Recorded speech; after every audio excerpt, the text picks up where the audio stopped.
Hi everyone, it's Carrie, aka Nerdy Girl Crates, and welcome back to my YouTube channel. Today we're going to talk about What If Episode 4 from Disney+. But before we start, I will warn you, there will be spoilers, so if you don't want the episode ruined before you watch it, I suggest turn this video off, go take a look, and then come back when you're finished. Alright, you've been warned. This episode is titled, What If Doctor Strange Lost His Heart instead of his hands? In this reality, Doctor Strange is no longer by himself in the car when he gets his car accident. He instead has Christine in the car with him traveling to the awards ceremony, and they get into the car accident, but Doctor Strange walks away from it, I should say, physically unscathed, while Christine dies. Well, this is the motivation for Steven to go and find the Ancient One, and he falls through just like he does in the movie. He becomes the Sorcerer Supreme.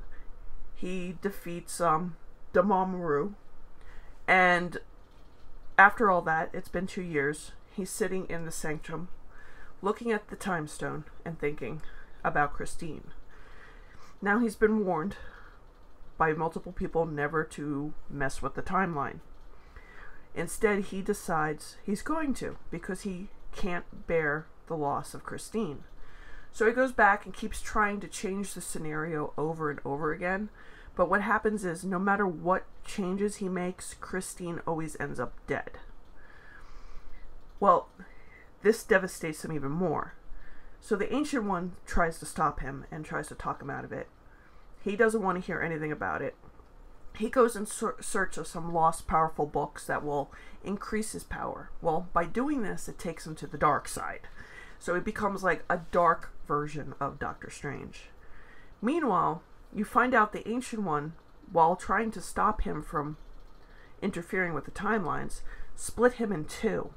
So now there's a good Doctor Strange within the same timeline, and an evil Doctor Strange. So she recruits the help of the good Doctor Strange to stop the evil Doctor Strange.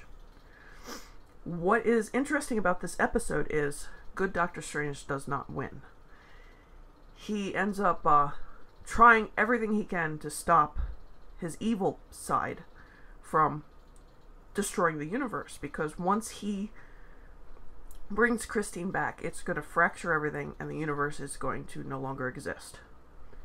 Well, the evil one overpowers him because he's been absorbing all these ancient, mythical, evil creatures and taking their power, so he's able to overpower his good self.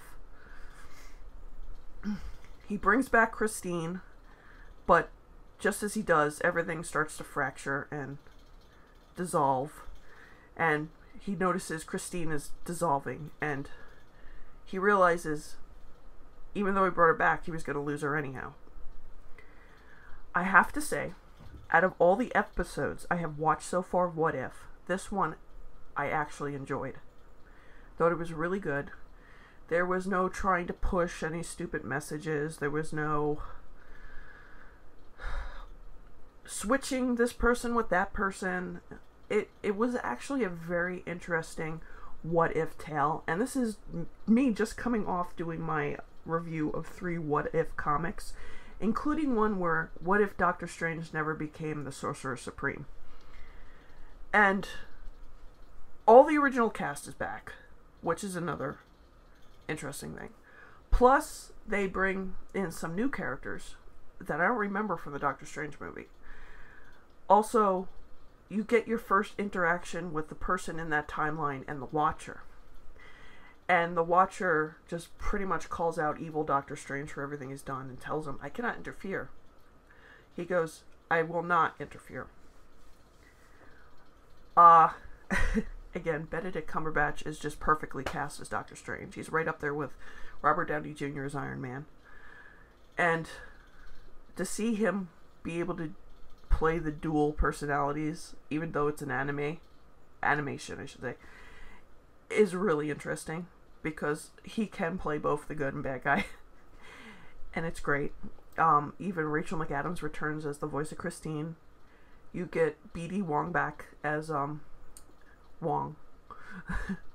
You even get Tilda Swinton back as the Ancient One, which I know there's a lot of controversy with that casting, and I understand that. But I thought this was just like a really well written scenario for a what if story. Like, almost like having a butterfly effect in a way. No matter how many times he tries to change what steps he takes during that night with Christine, it still always results with her ending up dead. I would say, again, the best episode so far. It wasn't disappointing, and I hope from here on out, because I know there's a few more episodes, the what if stories get better and better.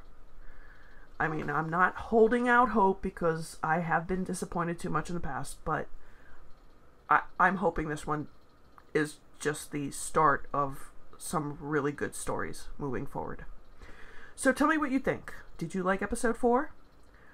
And don't forget to like, share, and subscribe, and I will see you on the next video. Bye.